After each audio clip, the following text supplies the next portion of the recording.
하나님 말씀 나훔서 2장입니다.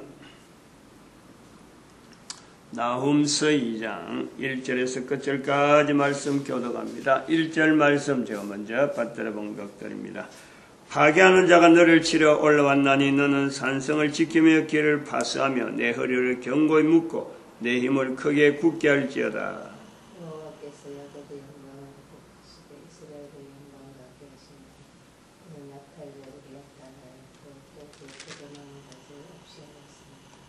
그의 용사 만군의 여호와의 말씀에 내가 내 대적이 되어 너의 병거들을 살라 연기가 되게 하고 너의 젊은 사자들을 칼로 멸할 것이며 또 내가 또 너의 노래간 것을 땅에서 끊으리니 너의 파견자의 목소리가 다시는 들리지 아니하리라 하셨느니라. 아멘.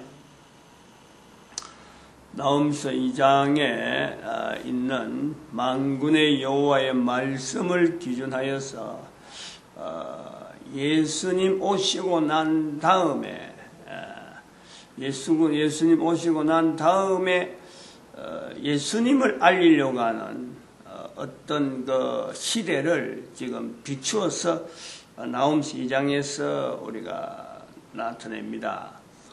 예수님이 오시기 전에의 이스라엘 백성들이 만군의 여호와의 말씀에 대해서 나타내는, 반응하는 이스라엘 백성들의 표현이 다양합니다. 이스라엘 백성들 수만큼 다양한 거죠. 만군의 여호와의 말씀이라는 것에 대한, 즉 하나님의 말씀이 기록된 걸 가지고 하나님 말씀이라 할 수 있느냐, 이렇게 반대로 보는 사람이 있느냐면 기록된 내용에 전적으로 여호와의 말씀, 거기서 또한 만군의 여호와의 말씀, 이렇게 되어진단 말이죠. 차이가 있어요. 그리고 또 이스라엘 백성들 중에서 예수님에 대해서 예수님을 메시아다 하는 사람이 있는가 하면은 예수님은 메시아가 어떻게 십자가에서 못 내려오는 사람이 메시아를 할 수 있느냐, 십자가에 죽은 사람이 어떻게 메시아를 할 수 있느냐, 이런 자세를 갖고 있는 거예요. 즉 사도 바울이 다메섹에 서서 회심하기 전에 그 모습에 있는 그 차이, 똑같은 유대인들이지만 이런 엄청난 차이가 그리스도에게서도 반응되어지고 또 예수님 오시기 전에 말씀에 대해서도 하나님에 대한 인식과 하나님에 대한 반응에도 똑같은 반응이 있는 거예요. 그런데 예수님을 통해서 예수님을 전하는 자들, 예수님을 이제는 알리려고 하는 자들은 기원 후 이제는 나타나는 흐름으로서 우리는 그런 것을 전도자의 발걸음으로, 또 다른 말로 하면 선교사의 발걸음으로, 사도의 발걸음으로 우리가 보는, 우리가 지금 우리의 입장에 있는 거예요. 그 처져있던 유대인들을 우리가 안 봤던 거죠. 그 2000년이 지금 현재 우리가 보는 거예요. 그 성경이 우리에 전달된 걸 우리가 읽는 거란 말이야. 마찬가지로 나훔 선지서에 만군의 여호와의 말씀에 대한 신앙을 표현하고 나타내는 것까지는 되는데, 이것에서 존속해서 어쨌든 지내려고 하는 것까지 되는데, 이것을 전하는 자들은 어떤 자들이 있으냐, 분명히 그것도 계층이 있거든요. 전하는 자들이 분명히 있었다.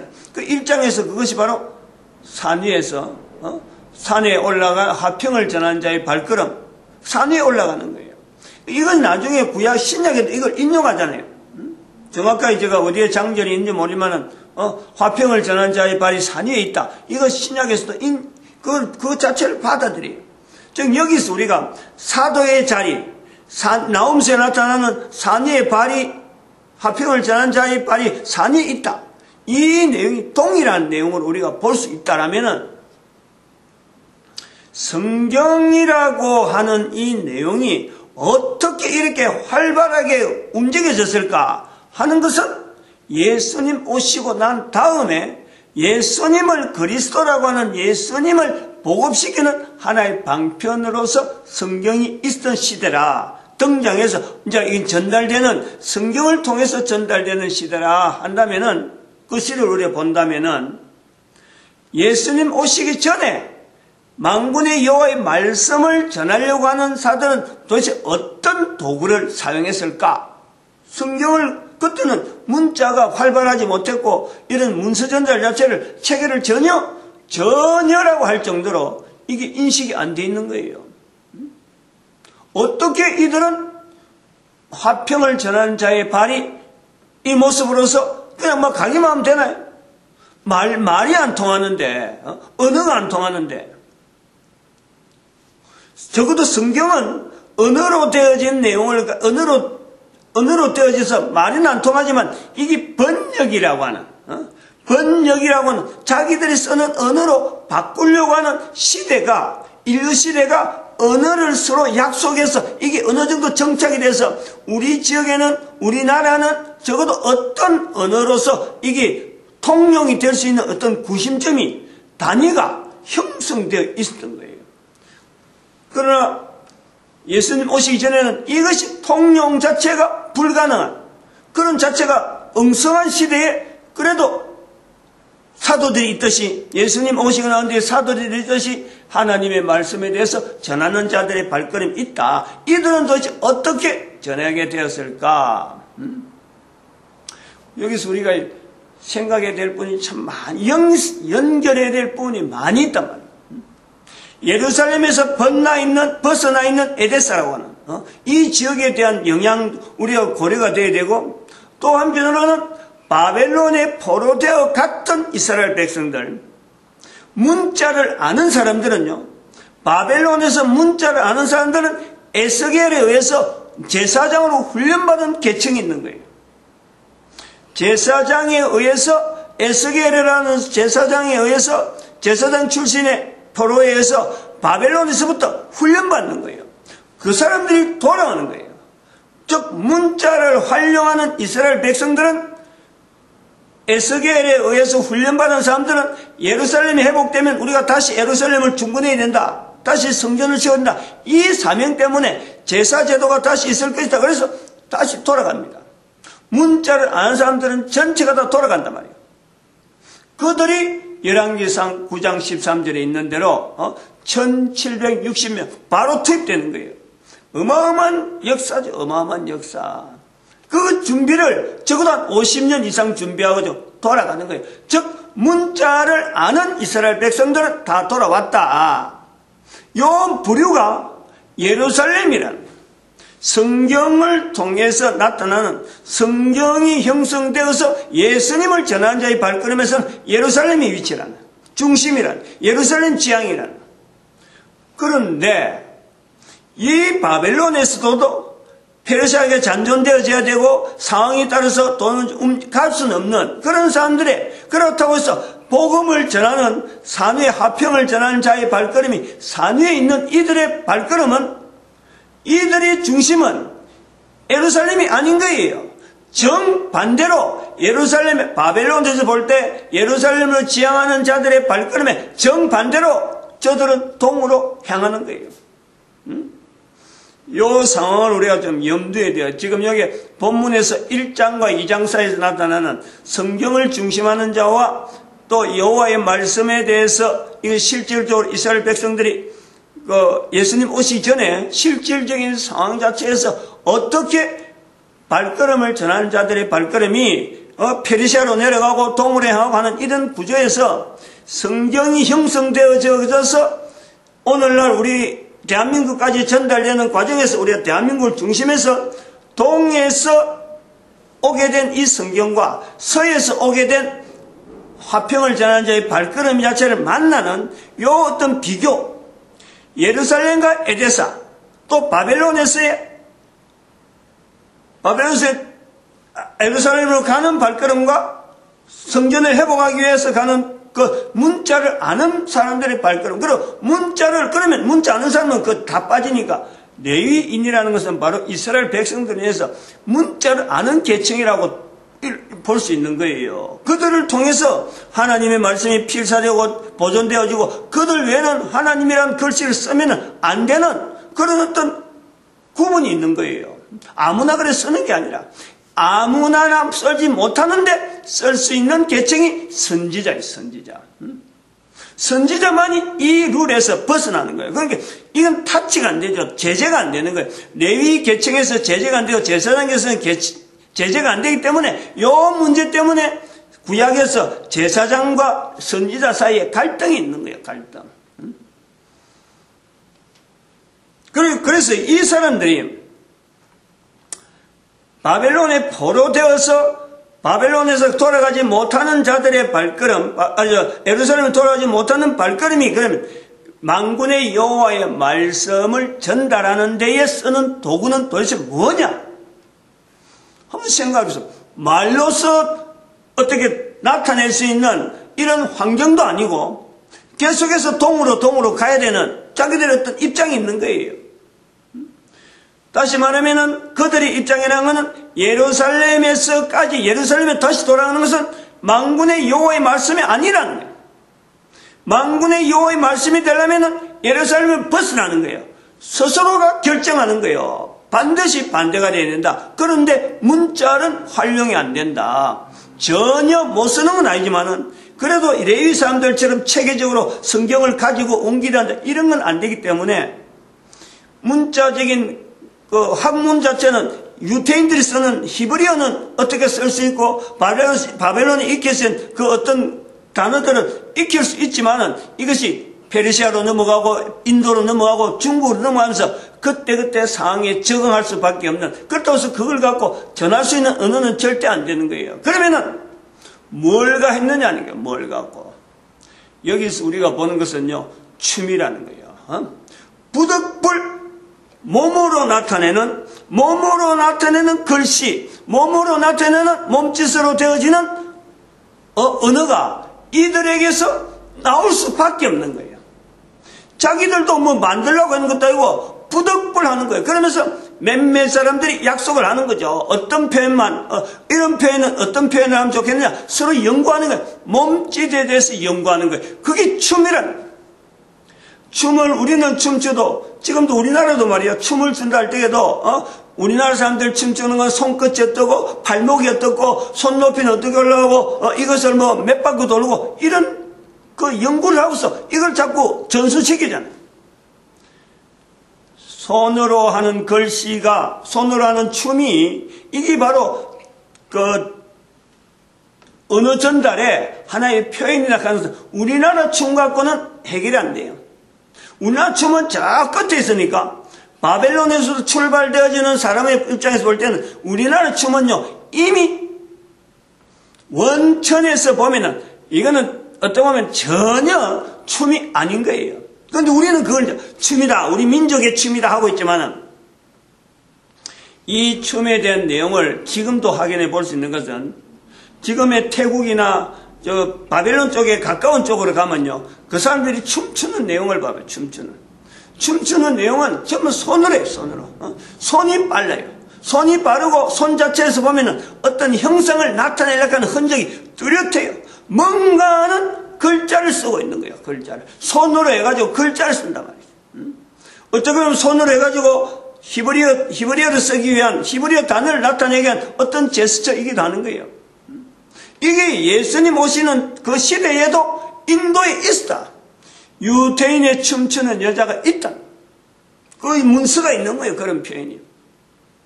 일부러 그를 포커스를 맞추려고는 하지만 그런 것이 제 눈에는 딱 부각되는 거예요. 아, 이 내용이 인도에 있었구나. 저는 그것이 딱 부각되어 있는 거예요. 그러면은 이 춤을 한번 보는 거예요. 춤이라는 내용을 봐서 바벨론에서부터 부득불 동쪽으로 향할 수밖에 없는 이들의 춤이 형성되어서 인도로 중국으로 넘어가면서 무당이라는 계층이 형성되어지는데, 무당, 춤추는 자들의 하나의 무리다. 이게 무당인 거예요. 이 무당이 형성되어지는데 대한민국 오면은 그 춤이 그냥 조용하게, 춤은 분명히 춤이라고 할 수 있는데 이게 조용하잖아요. 어떻게 전혀 그게 우리가 손을 가지고 동작이 있어요. 손끝이 있고 이래 하지만 이걸 갖고 우리는 글씨라고 보진 않는 거예요.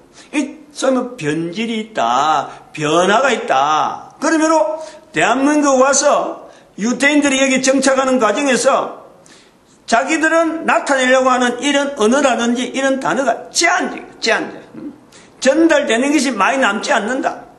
그럼에도 불구하고 저들이 이 대한민국의 가야에 나라를 형성하면서 나타낸 것은 절기와 서원이 있었기 때문에 저들이 이뤘다라고 우리가 보는 거예요.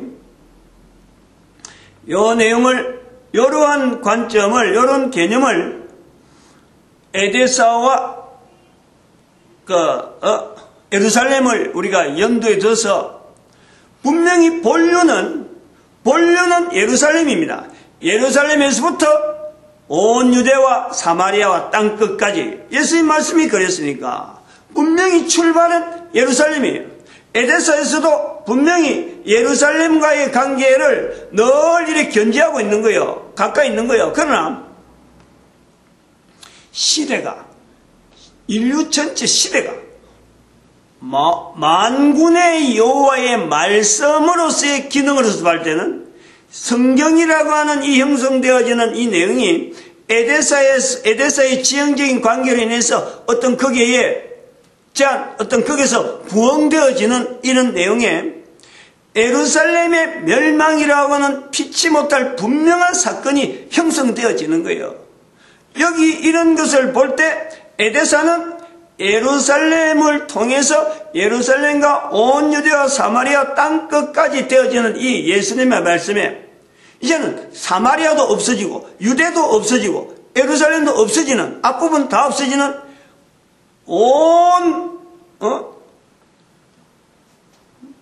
모든 땅에 사마리아 땅끝까지, 그래서 소위 말하면 땅끝까지가 되어졌었는 이 예수님의 말씀이 되어지는 시점에서는 여기가 이제 기초가 되는, 여기가 시작점이란 말이에요. 요 시작점이기 때문에 에데사에서 동서남북이라고 하는 이 상황을 통해서 성경의 어떤 영향이 페시타, 그리고 고대 시리아 여권 하는 이런 형성 자체가 바벨론에서부터 포로되어져 돌아오는 과정에서 영향이 이 에데사가 그 길목이니까 또 바벨론으로 포로되어 갈 때도 에데사가 길목이란 하는 이 어떤 예루살렘 예수님 오시기 전에도 영향이 있는 지역이면은 있지만 그건 기록이 없으니까 제가 어떤 내용으로 추정하기 힘들어요. 그 부분은.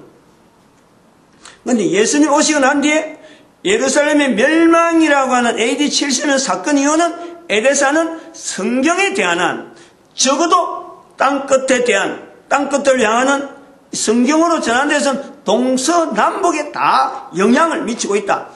남쪽에는 에데사의 남쪽은 바로 지금 예루살렘이죠. 예루살렘 남쪽에. 그 다음에 예루살렘의 동쪽은 어제도 말씀했지만은 거기는 지금 경교가 있고 네스토리우스가 있고 그 다음에는 611년 이후로 나타나는 이슬람교가 있단 말이에요. 모하메드가 있단 말이에요. 거기에. 북쪽으로는 북쪽과 서쪽에서 이렇게 영향을 보면은 서쪽으로는 로마 제국에 의해서 형성되어는 로마교라고 하는 이 형성되어지는 이 내용이 이제 무럭무럭 자라나는 거죠. 로마교는 저 멀리, 로마시는 저 멀리 있는데 여기서 어떤 영향을 주느냐? 바로 콘스탄티노플이라고 하는 터키는 지금 터키가 이 에데사 지역에 있으니까 터키 바로 건너에 있는 비잔티움, 콘스탄티노플에 영향을 주는 거예요. 영향을 주고 있어요. 에데사에서 영향을 준단 말이죠. 에데사에서 영향을 주고 알렉산드리아에서 콘스탄티노플이 가까우니까 영향을 받고 이래서 나중에 로마 제국에서 이 로마 교회가 형성되어지고 올 때도 콘스탄티노플하고 로마하고는 어떤 신앙적으로 분명한 선이 있는 거예요. 선이. 그래서 로마 교회라고 하지 아니하고 여기는 별도로 부른다. 별도로. 로마 교회는 지금 현재 천주교 형태로 형성되어지고 콘스탄티노플은 이 정교회라 그래요. 정교회.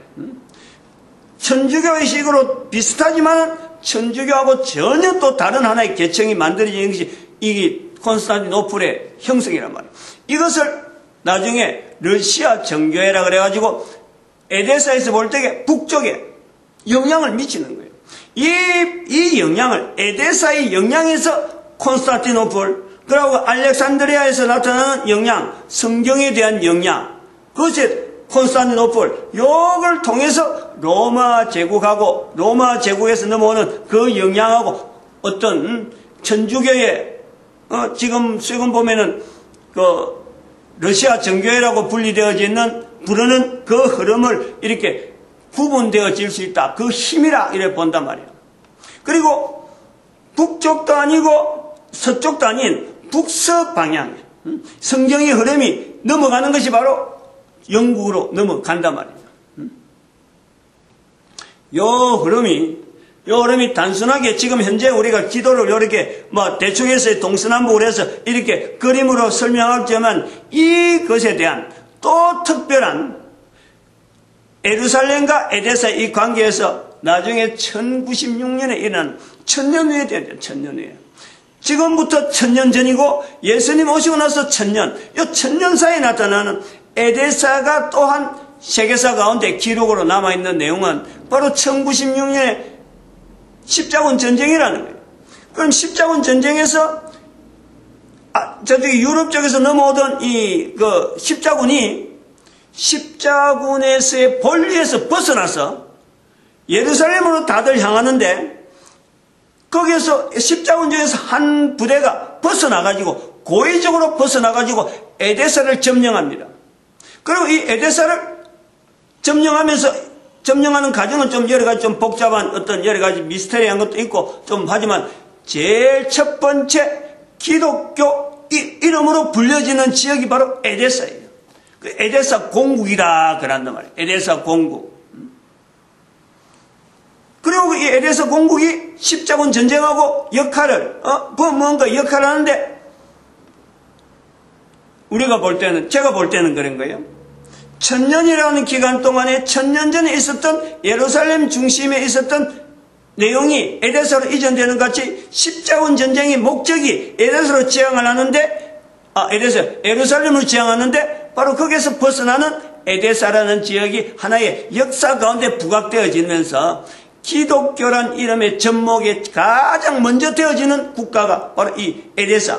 그래서 우리는 역사 가운데서는 에데사를 무시하고 있지만은 거의 떠들어보지 않고 있는데 성경의 흐름에서는 에데사의 위치를 예수님이 말씀하시는 땅끝이라고 하는 이 내용을 갖고 시작하는 그 성경의 흐름에 성경을 전하면서 그리고 하나님의 뜻을 만군의 여호와의 말씀을 나타내는 여러 가지 어떤 흘러가는 과정에 변질되는 과정에 우리는 지금 2000년 후에 우리가 만났는데 에데사 위치가 대단히 중요하다. 대단히 다시 한번 연구해서 이 에데사를 중심해서 세계사를 다시 한번 봐야 될 필요가 있다. 특별히 교회사를 봐야 될 필요가 있다 하는 것을 말씀드리는 거예요.